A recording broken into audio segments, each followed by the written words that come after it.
there exists a love far greater than we will ever understand.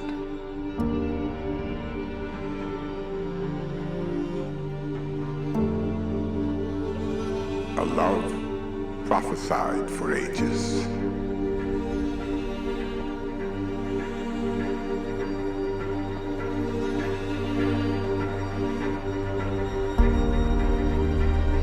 Sent to disrupt the reign of darkness.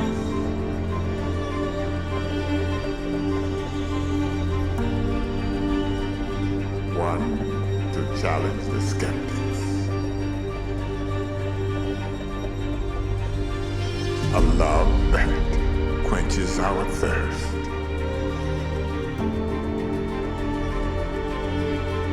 Seeks after the sick.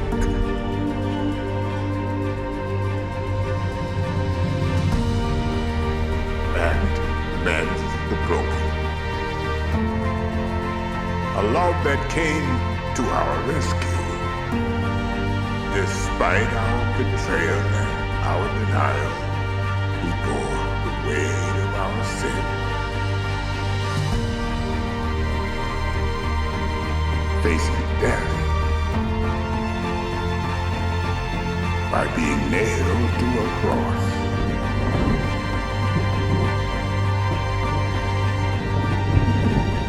And while darkness appeared victorious, this love emerged from the grave.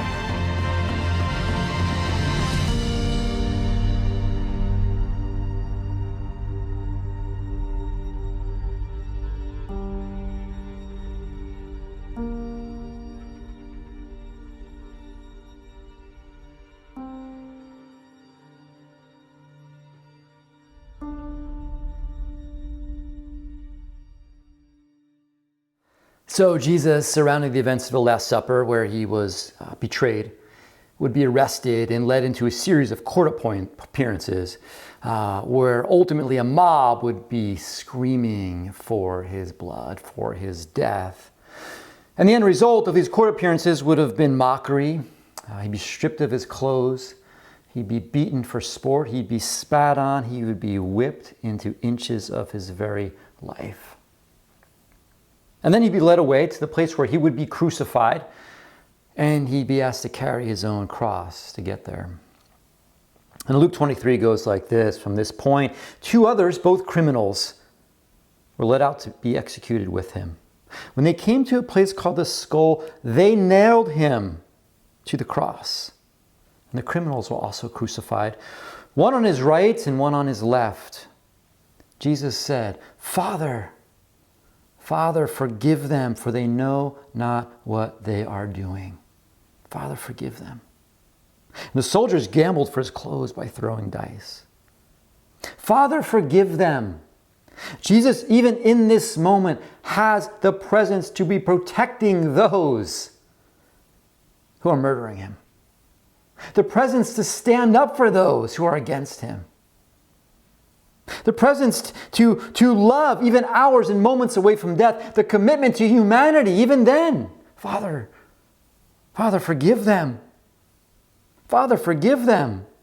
They've humiliated me. They've mocked me. They've beaten me. They've spit on me. They put a crown of thorns on my head. They're going to nail me to a cross. Watch me slowly die. Forgive them. Forgive them. He stands up for us. He stands up for us. Father, forgive them. He looks around and he is surrounded and he is bound. He thinks, what can I do? What can I do to love them? What can I do to love these people? How can I help? What can I do? I can pray. I can pray. I can get between them and the Father. Father, forgive them. Father, forgive them. I can pray for them. Father, forgive them.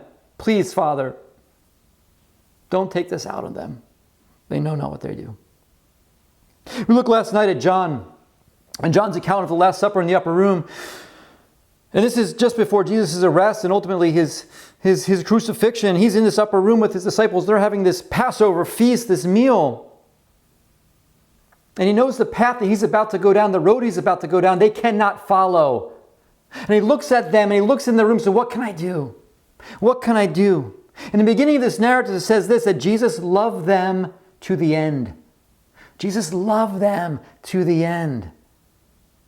And as he sat there at the meal, how can I love them? How can I love them even more? And he gets up and he washes their feet. He washes their feet. How can I serve them even now? I only have a few hours left. How can I serve them? How can I love them even now? How can I love them to the end? I'm going to wash their feet. I'm going to wash their feet. The crowd watched and the leaders scoffed. He saved others, they said. Let him save himself if he is really God's Messiah, the chosen one. The soldiers mocked him too by offering him a drink of sour wine. They called out to him, if you're king of the Jews, save yourself. A sign was fastened above him with these words, this is the King of the Jews. One of the criminals hanging beside him scoffed. So you're the Messiah, are you? Prove it by saving yourself and us too while you're at it. But the other criminal protested. Don't you fear God? Don't you fear God even when you've been sentenced to die? We deserve to die for our crimes. But this man hasn't done anything wrong. Then he said to Jesus, remember me when you come into your kingdom. Jesus replied, I assure you,